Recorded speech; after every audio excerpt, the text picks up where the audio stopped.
parent here, right there.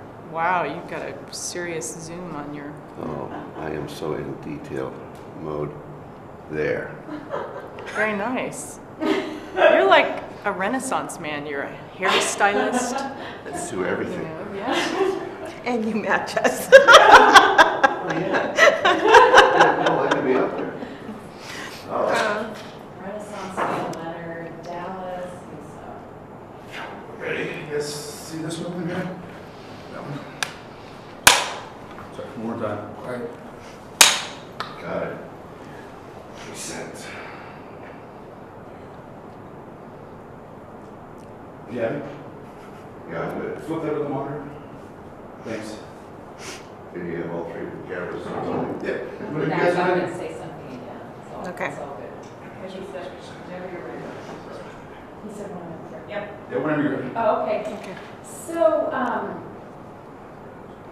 reflecting on the past year, it's been a huge year for LGBT rights, immigrant rights. When you think back on it, what have been sort of the special challenges that you faced, as a leader, or that your organization has faced?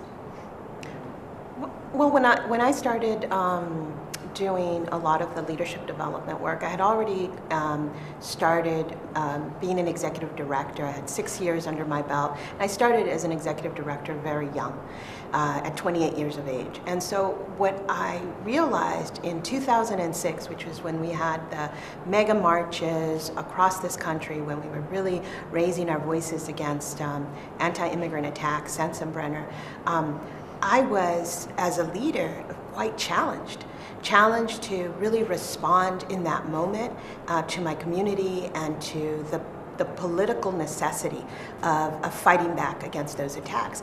At the same time, while taking care of the organization that was really the foundation for fighting back and supporting my staff members and supporting many individuals who were integral in that fight. It was the leadership development investment that really helped me learn to not just balance my external role, but my internal role, but then also to pay attention to my personal space and to try to safeguard that as well. When I think about this last year and what's happened in the lesbian, gay, bisexual, and transgender movement, it's been extraordinary. And it's been a long time coming. It feels rapid, but it's not. It's been a few decades in the making, actually. And it has posed a lot of leadership challenges. And when I think about this last year and some of the most poignant moments, I have to think about the third week of June. And when the Supreme Court ruled on 3 cases in particular that we were following as an organization, affirmative action, voting rights, and of course the marriage cases.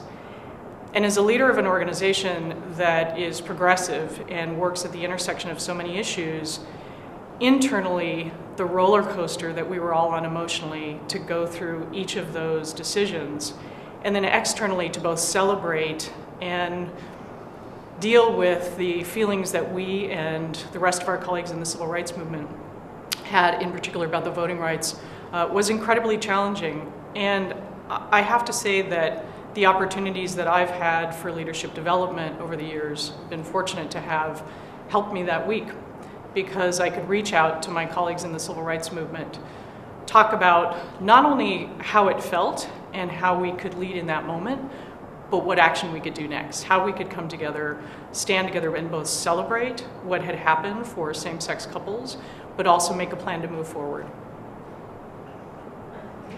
I think I'd love to just tack on and go back to you and Helen too, because even though both of you have been working for a really long time on these issues, this year a lot of stuff has come to the crux.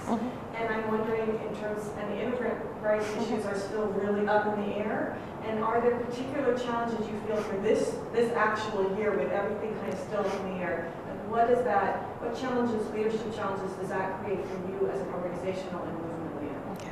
And then pretend I'm not here. No, definitely. Talk for hours about that. No, definitely. Well, the fight for immigrant rights has been a long and very difficult fight. And so in many instances, it's really important, especially this year as we're so close to finally getting immigration reform, legalization with a path to citizenship for 11 million individuals in this country, and new opportunities to really migrate into this country legally. There are very difficult moments within the movement in which you feel against the wall, where all the work, all the incredible power in the community sometimes feels like it's not being heard in Congress. So there have been moments where as leaders, we also have to support each other and lift each other up and take care of each other. And I think that many of the leadership opportunities that I've had have actually really helped to think not only of the external fight, but of the people who are moving forward the work, to make sure that we're going to be together in the long haul, and that in the end, what we're winning is something beneficial to our community. So we've been certainly taking on more courageous actions as well, really thinking through, well, what does it mean to escalate in our movement in order to be heard, in order to have real victories, especially when you have elected officials that seem to just want to stand their ground and not give 1 inch forward on justice and liberty for immigrants. And so we've talked about, well, what does it mean to conduct civil disobedience, and not just to talk about it, but to really act on those issues. So on August 1st, leaders of every single civil rights sector, labor, immigrant rights, joined together and acted together in civil disobedience, and to tell Congress, we've had it. Many of these leaders have worked together in really getting to understand the commonality of the fights, and understanding that many times it's the similar excuses and similar adversaries. And so it's really, I think at this moment in time, the ability, the connections that some of these leadership opportunities have provided me have really not just supported me, but supported the movement I'm a part of.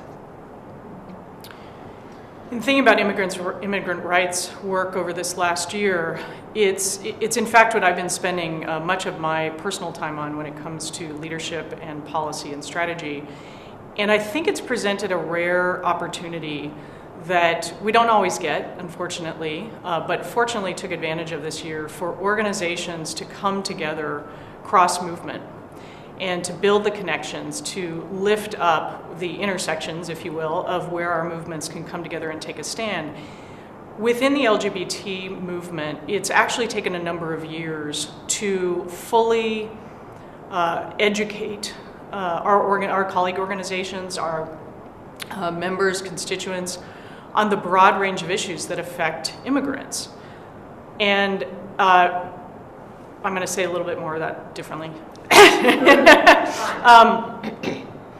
But in looking back over the last few years, it's taken a lot of work simply to educate our own LGBT community on the range of issues that affect immigrants, whether they're LGBT immigrants or not.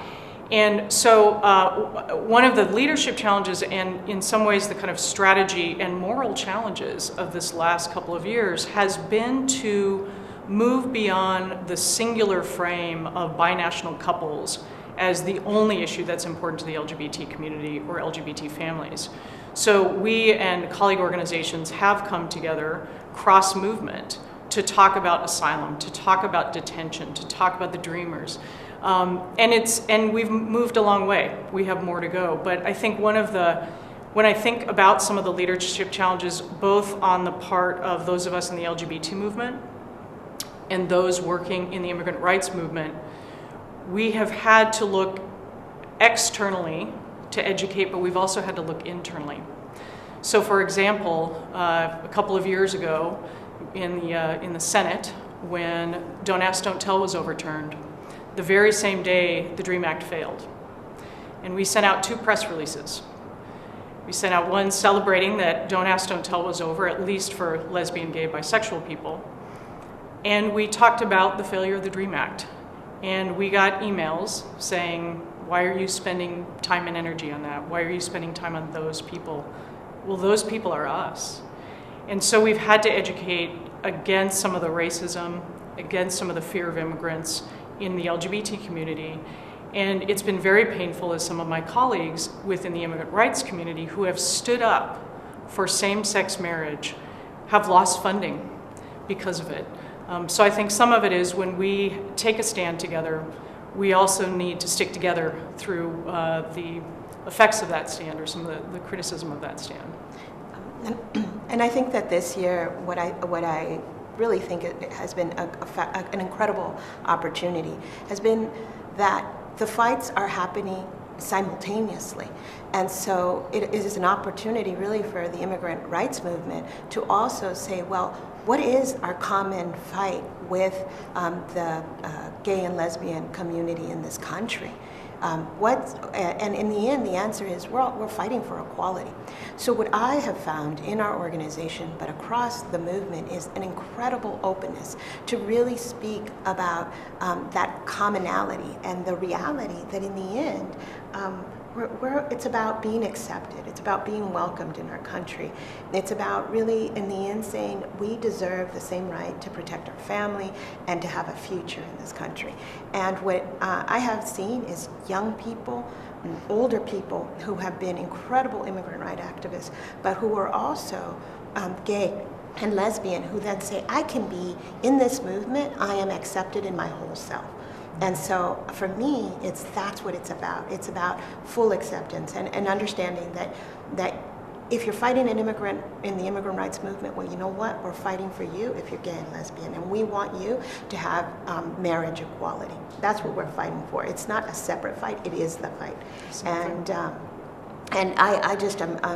I'm so thankful. And likewise, we sent those 2 press releases. You know, the first one was, we are saddened by what has happened with the DREAM Act, but we celebrate that our brothers and sisters in this country can have more liberty. And that's, for me, in the end, what's going to make us stronger. And I think I'm very blessed by the fact that we've had these opportunities of leadership where I've gotten to learn from you, to understand you, and to understand that you're in my corner too, and that I'll be there for you too. And overall, I think we're just so much stronger as a nation because we're not seeing liberty as segmented. Even the fight for liberty is segmented, but it's just one fight.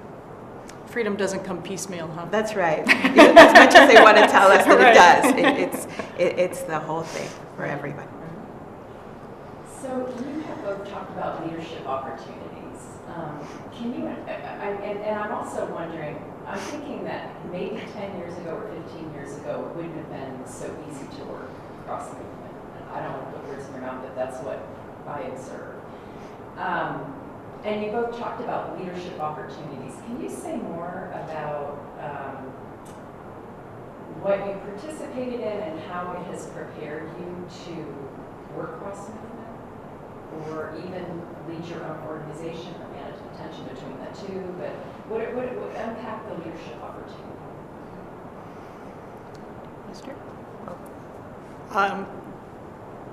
When I think about all the leadership opportunities I've had, and in fact some of our staff have had, it goes deeper than just, excuse me, start over.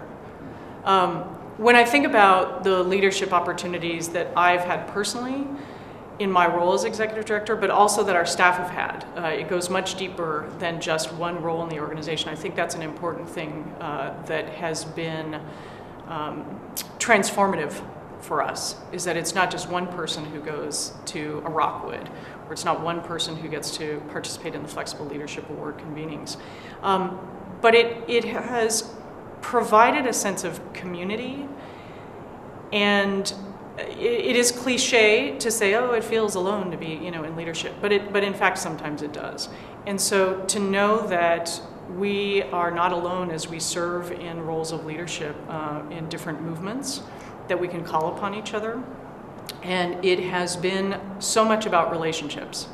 When I think about the individual level, it's relationships. When I think about the organizational level, it's relationships. When it's at the movement level, it's relationships. And it has been so powerful for our organization when something happens. Trayvon Martin being murdered. Immediately, beyond just one executive director talking to another executive director, our staff can connect with each other and say, okay, what's going to happen? How can we help? What are we going to do together? And so it's not just an expression of leadership in a singular way for those of us who happen to serve in more public roles. But leadership can be expressed in so many ways throughout the organization, and I've seen it. And I've seen the partnerships between our organizations benefit our movements in and of themselves, but also cross-movement. Sure, we've had multiple opportunities for leadership. So I participated in the year-long Rockwood program. We've been supported as an organization through the Flexible Leadership Award, but other leadership development programs as well. And then I'm part of the cross-movement national sort of leadership team as well. And both, I would say all of them, what they really educated me on is the necessity to invest in the individuals that are part of all our struggles. And that in order to have successful outcomes in our work, in our social change work, because it's not just, we're talking about the many lives that we touch, but to be successful in that work, the individuals who are have to take actions, courageous actions, make difficult decisions. They need to understand that there are skills, that there are practices that can make them more effective, much more centered in why they're doing the work, and in the end, give the best of themselves, and give the most creative part of themselves. And that creativity and that passion that they have for the work makes us really do extraordinary things. And so it's not just about the investment in my leadership, but how I'm also challenged to look at all the leaders around me, internal into my organization and external, and how I'm also helping them grow their leadership, and also exploring new opportunities by which connections and relationships with others will help them see a different way or a better way, or maybe also help a partner understand, some of the lessons and learnings that we have that can help them with the breakthroughs that they're seeking in this work.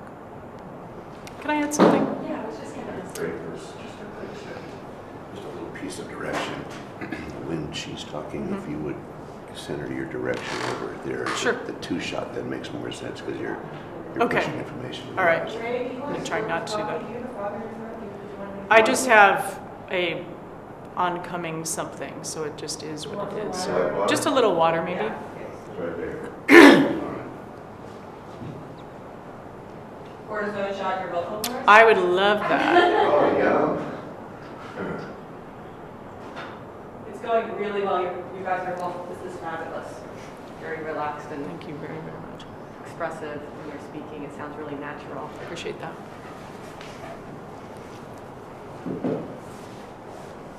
Okay. Do we resume? When I think about the opportunities that a number of our staff have had for leadership development and the importance of the cross-movement leadership development opportunities, it has enriched the work that we do, but I also think it helps our staff feel whole.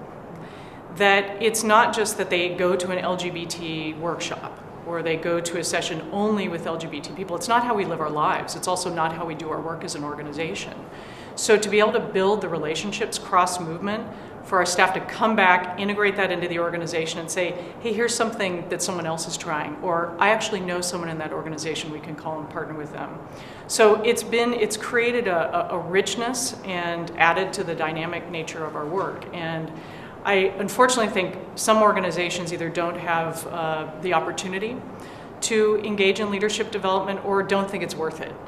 They give it short shrift, and I would encourage any organization that can figure out a way to be involved in some leadership development, not just for their executive director, but for other staff. It absolutely pays off.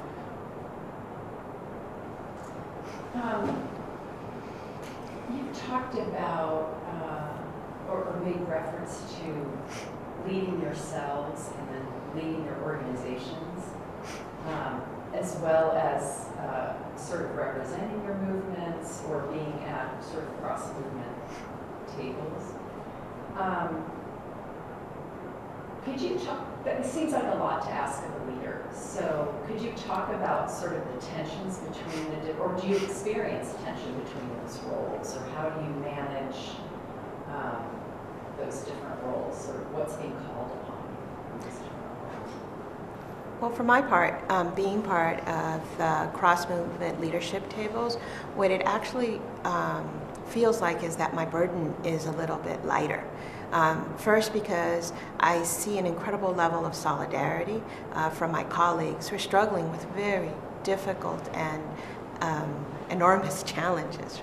And yet, there's an opportunity to think together, to struggle together, to figure out how together we can be more effective with our resources, how we can be stronger and unite whether it's our staffs, our base leaders too. It's about what opportunities are there for the very people that we're working with at the grassroots level to connect, to know each other. So in the end, that kind of support and that kind of engagement is certainly challenging in that you really are called to think at your higher, to participate at your highest potential leadership level, but at the same time, incredible level of support to really say, we're struggling together. No one person here has the answer, but let's all try to add what we know, add what we've learned through some very difficult and painful moments in our singular movements. But understand that in the end, if we're going to thrive as a progressive movement, if we're going to thrive as a country, we have to challenge ourselves to come up with better plans, and really in the end, those plans have to be influenced and really born out of this collective thinking. And I also think that what's wonderful about some of the conversations we have is that all the people are not in this room that we need to be engaged with. There's a multiplicity of leaders in our progressive movement. Let's reach out. Let's engage with more individuals. Let's hear from them, their thinking. And I think that then goes into, once we sort of retreat back into the different day-to-day work, in the back of our mind, we're always thinking, well, who should I be talking about this? Maybe whose idea who's done this and whose ideas I've seen have really kind of worked. Let me reach out to that leader. Let's engage in conversation. And so in the end, all of this leadership development work that could seem like a burden, to travel or the stepping away from the day to day, all of a sudden makes your work a little bit easier. And when I say that, it just feels like you have a lot more colleagues and friends that you can reach out to and say, I'm struggling with this. What do you think?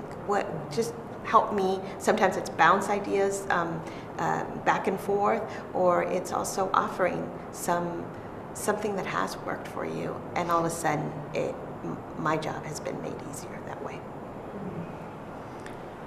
In the role of a leader, serving as a leader, it does require a lot of flexibility and a breadth of skill and capacity that I personally don't believe you're born with.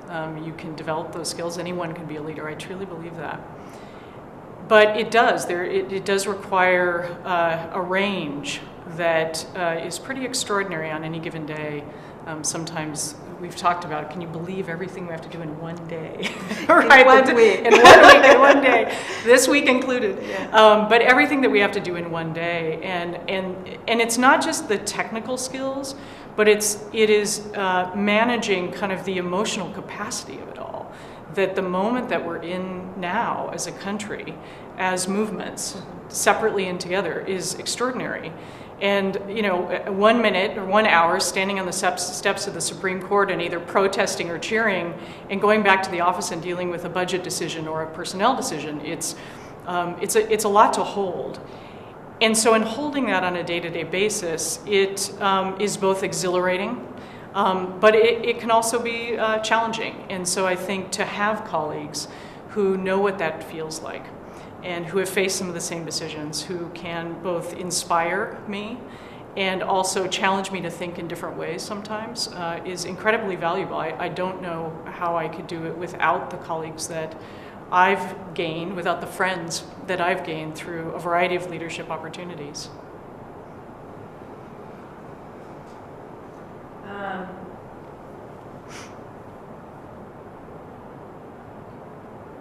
So in addition, so you both talked about sort of how the benefit of connecting with other leaders, the inspiration you've gotten, ideas you've gotten, support you've gotten. But on a day-to-day, nitty-gritty basis where you're really being pulled by your folks in the office, your staff, for attention, but you're also being pulled, there are a lot of other things that are calling your attention. Could you just talk a little bit about how you personally manage what's being called of you? Because I would imagine your staff want to see more of you. I would imagine that you're also called upon to travel, to connect, even in your work to be somewhere else. Could you talk a little bit about how do you, literally, personally manage that? Because that's something that a lot of leaders here struggle with. I mean, we see that coming up in the FLA a lot. So how do you do it? How do you? Well, inside our organization, we've had very explicit conversations about my role both internally and my role externally, and the demands, and also really talked about, well, what's it going to take for. And my staff will say, for you, Angelica, to be successful in doing this work, but in also being able to manage some of the things that you are required to do. But second, what these leadership opportunities have given us, especially the FLA, has been to really return the question is like, how can I be a leader in this moment as the director of development, as director of finance, as the director of organizing and legal services, etc., so that they also understand this isn't just about my personal demands externally, but in the end it's about our organization and our collective leadership. And so then we've come up with solutions. Well, you know what? We need to be very clear about your travel schedule, and we have to be very disciplined about when you are here that we have check-ins, and what is the best way to communicate so that if we need something that is urgent, you respond to it while you're out. If you need something that we'll let you know that it can wait, but it has a time sensitivity to it. So just going into the nitty-gritty of what it's going to take in order for the leaders who remain in the office, and many of them who are also traveling, because let me tell you, it's not like they're just in the office as well. Most of them have also a lot of external responsibilities. But how best are we going to manage our limited time? And then to really understand that there are responsibilities that they have to also take on, and that they have to be comfortable in this moment in time, in being responsible, and that I as a leader have to let go, and that I have to trust that if I have these movement responsibilities, that then my staff has to be supported in making critical decisions about the day-to-day, that then I'll support, I will reflect with them on it, but that in the end, I'm also trusting my leaders. But then in the end, also knowing that they're going through a process of also honing the skills and a lot of even the personnel management, the handling, the interpersonal internally, so that in the end we remain a team, and that we're growing together, and that the challenges are making us stronger versus weaker and more divided. There are a lot of pulls on an executive director's time, a lot of choices to be made, both externally and internally. We might be asked to speak somewhere, we might be asked to fly somewhere the next day to be a part of something. We have fundraising events, we are talking to the media, and there's much to be done internally in terms of helping to manage the organization. So there are a lot of different choices to be made, and for me, I am very fortunate that we have built a strong team. And we have a team that, I'll start that part over. For me, I am very fortunate that we have a strong team and a deep bench. So yes, sometimes I have to fly somewhere and do something the next day, but I absolutely trust that the rest of our team is managing the organization and making the decisions. And it is of great benefit to have a deep bench. We also, I'm not talking about this very well. No, it's so true. Sounds good. I'll to go me. back to it. No, it feels better than I'm describing it, but No, it sounds fine. so I'll start. So in trying to manage the many pulls on an executive director's time, it is hard sometimes. Sometimes I feel like I get it right, sometimes I don't. But I'm lucky to have a very strong team, management team, and a deep bench. So while I may not be able to go and speak somewhere, I know that there are 3 other people who certainly could do that and carry the task force's voice. And it's fortunate, and it takes work. That's intentional. It just didn't happen. And so it helps me to make better decisions. It helps our staff to tell me when I'm not making the best decisions. They've gotten very good at saying, when I muddle into something that perhaps I shouldn't be, they say, "Thank you for your input, Ray." Which is a sign to me that really I'm not focused on the right thing, and I should be. So I'm thankful for that. I'm thankful they could tell me that. But it's a hard balance, and we don't always get it right. And until cloning happens, we still need support to figure out those decisions.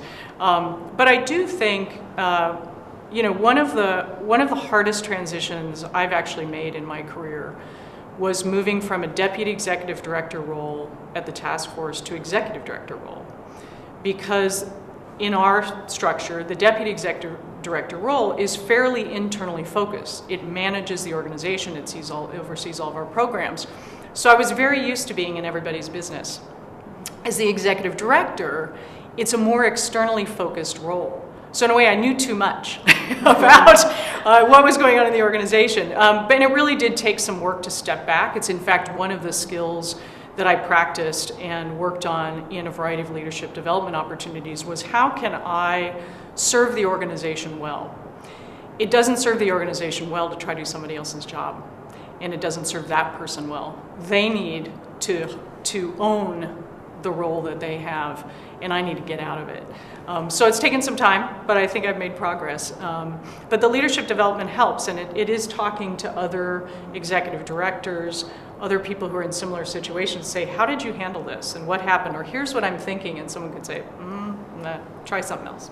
Well, I think that's why we really came up with the idea that what we wanted to do is do the cross-movement leadership with what we called our deputies, right? Right. So that in the same way, many times we make decisions about collective action or we were going to do something, and we tell them that, oh yes, this is the agreements we made, and then they have to many times execute on decisions that we've made externally without having maybe the relationships or the context. And so I think that one of the decision points was, no, we want this experience to be shared with the leaders in our organization. So I'm really excited that we've gotten support now to have, at least from my organization, many of the directors that are going to be connecting with your directors and other directors, so that in the end, I would say the community is extended, and then they also have they really have access and context to a lot of the conversations that we are having as well. So I think that part of really supporting your team is not always coming up with a bright new idea or a new collaboration that then they're like, and so who's going to execute that? I guess that's me. And so just for them to also have full ownership and input into some of the cross-movement work that we're doing. So I'm really excited about that. I'm really excited about those opportunities and how we deepen and deepen the cross-movement work in our organizations, throughout our organizations. So much is changing right now in society, and I would agree that the ability to bring together multiple staff from our organizations to come together, I have no doubt we will soon be having the experience that they have had over the years. Oh no, you've gone to another leadership development and you're coming back. But the difference is, I mean, this has happened actually already, where a staff member of ours said, oh, I talked with someone at another civil rights organization, and here's what we're thinking about this. And it was great to have it come from the staff who are working together, not just from the executive directors who come back from a leadership development saying, hey, we came up with a great idea. So it deepens the work. But I think, there's a benefit to us as organizations, there's a benefit to our movements, but I don't think it's a mistake that this is happening at this particular time in this country. And there are so many, as we've been talking about, movement moments that are happening in different movements. And what we're able to do is weave them together and say, wait a minute, if we put pressure here, it's going to affect us over here as well. So how can we be strategic in doing that? And that it's made a huge difference, and I have no doubt will help us move through this time in society and come out on the other end where people feel more whole and more connected and more seen. And I think the other aspect is that I think that many times our adversaries in government or elsewhere, many times they're what they seek to do, maybe their strategy is to divide us. To see us not as communities, but as divided individuals, as divided households, etc. And so I think, while we can be talking about how we're going to get these legislative pieces through Congress, or how we're going to win in the Supreme Court, in the end, we're also winning because we are united. Because division is an incredible strategy that has been used for years and years. And when they see us together, working together, leadership working together, our base members working together, when they see us learning from each other, I know they're scared. And they should be, because what we're saying is we are a powerful community. We are going to use love and community as our tool. And that unity, I think, speaks so much to the rest of the country. And I've seen it happen a lot. When we were fighting against Prop 8 in California and knocking on those doors and saying, no, we're an immigrant rights organization and we think this is not right, because if we're fighting for full inclusion and full equality, well, then we should want it for everybody else. And then all of a sudden, that just challenges those dividing words, those dividing tactics. So for me, I think that yes, we're winning on the policies, yes, we're winning on the laws, but the win is our unity. And I think that we have to continue to invest in our leaders so that that understanding is deep in our organization. It's through our directors, it's through our line staff, and it is definitely through our grassroots leaders, so that they understand that we can't be divided. Do you have a final? I have one idea, but I don't know. We don't have too much more time.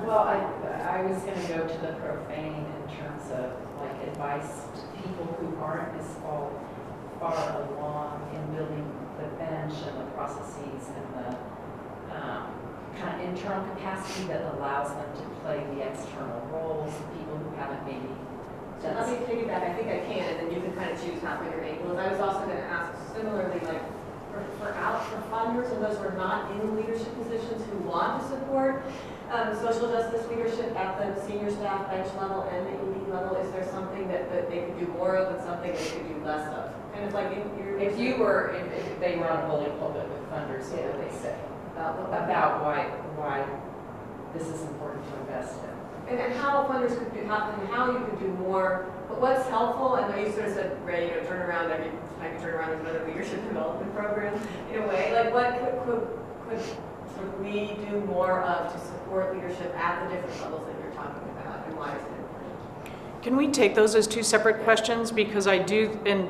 both are critical, but I also think it's for people who are in smaller organizations or don't have the ability. What you were, I think they're two slightly different. Totally fine, we don't have Okay. much time to just kind of go over the So first, advice to in the ecosystems that you work, there are small groups. They don't have the bench, they don't have the internal capacity, they haven't had the access to development opportunities that you have. What advice would you have to these smaller groups? The advice I would give to smaller groups who may not be fortunate to have leadership development opportunities in a formal way, or don't even have enough staff to have a team to manage the organization, is to just pick something. And even if it feels small, it's not going to be. If you know one colleague who runs another organization, maybe not in your sector, so it feels a little safer, you're not necessarily talking about some things that feel challenging, pick one other person and have coffee or have lunch and say, I want to talk to you about something that I'm facing as an organizational leader. Or pull together a small group of leaders from organizations in your area and have lunch once a month. It's not a formal leadership development, but over time and building trust with each other, you will share strategies that will help you in your work and perhaps even grow your organization to the point where you do have a team. So my advice to both small and medium-sized organizations that maybe don't have or haven't had access to some of these leadership development programs is to always remember that your most precious resource is not the grant dollars, it's not the in-kind support, it's your people. It's the people who work in your organization, and they will always be the most important resource. So you have to invest in them. Think about how, as you grow your organization, leadership development is part of it. And sometimes what it means is looking in your community and looking at, well, who's taking some of these leadership development programs? Who, what are some of the tips that I can actually get from these organizations, and challenge those organizations and those executive directors who have had access to some of this leadership development to share some of the learnings. And certainly I think that to seek out executive directors who have been in the work for a long time. There's so much information that can be shared. I do this all the time. I see lots of executive directors who've been in the work for many years, and I see what they've built, and I ask them, well, how did that happen? What can you share with me about your struggles? What were the tough moments? How did you get through them? Because that really helps. But always remember the investment in our people. Just like we're talking about the community, the way we invest in our community, well, our community does not stop when we walk into the doors of our organizations. Community is also those individuals that work for you. So think about how they're honing their skills. And many times, because we work in a situation of limited resources or precarious moments in terms of how we're going to pay for things, know that many times you can do so much more when you've developed the skill sets in your organization of your folks to then think more creatively and think about how you don't struggle through this. And I always say it's not about working harder, it's about working smarter. And the smarter is about really looking for new opportunities and new ideas, but challenge those who've had leadership opportunities to also share back. I want to be really respectful of the other group stuff, so we probably have to stop, but I think there was sort of a 1-minute thing you did want, a message you wanted to send to funders outside who would like to help support and invest in leadership in your movements. If there's something comes to mind and you want to give a quick answer to that, I would certainly welcome. So certainly, I think that the most important investment that we can do in our movement, in our progressive movement, is in the leaders. And that it is time that we really think through how we're not going to burn out the leaders, but how we're going to sustain and give them all the tools that will make them successful. And so I'm so appreciative of every single institution that has actually supported my leadership, and know that this investment works and that we need to spread it out more to more organizations, to more leaders across this country, and that in the same way that we support the programs, we have to support the individuals behind the programs, the leaders who are making these programs work. For funders and foundations, I can't say enough about how important leadership development is. Yes, it's one more thing to fund. Yes, it's one more thing to track. But it's almost like adding protein powder to your other grants. I mean, if you want your other grants to be successful, if you want your grantees to do the best job at meeting their deliverables and moving the ball forward in their movements, you have to invest in leadership development. I unfortunately, particularly in the early years of the LGBT movement, saw leader after leader after leader leave the movement. And that's been a huge loss. And that doesn't have to happen. It doesn't have to happen in our movement or others or even the broader social justice movement. And so I encourage other foundations to do what they can do, even if it's to take a small step in leadership development, to take that step. Your grantees will be doing a better job, and you'll be more successful in creating the change that you want to create as a foundation. I want to kiss Wonderful, sure, it's protein powder. Amazing! I was thinking about fertilizer, but then I thought, well, that's kind of gross. Yesterday, someone was saying, tonic, you can't have too much, but you can't have too little. Which totally made me think about drink recipes. Protein I'll go this way. You guys were great. Thank you Well, so thanks for much. asking us. Yeah, Thank you. No, It's really fun. We appreciate love hanging out together. I know. Yeah, we're about to. We're about to spend a lot of time tomorrow together. We're We're getting a leaving- wrist. We're leaving today at 1 just because we have to go to Washington, D.C. because there will be a women's civil disobedience in D.C.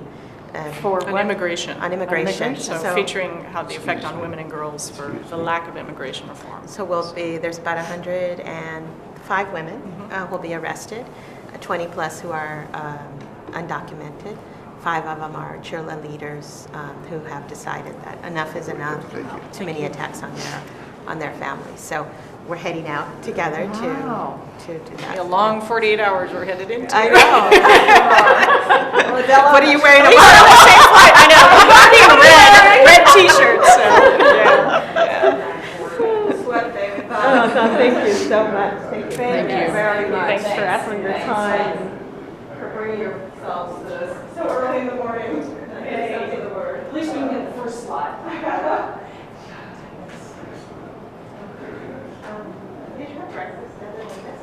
That was yours, right? Yeah. We're on right now. Yeah, and I'm supposed to be here. It was fun. Yeah, they did great.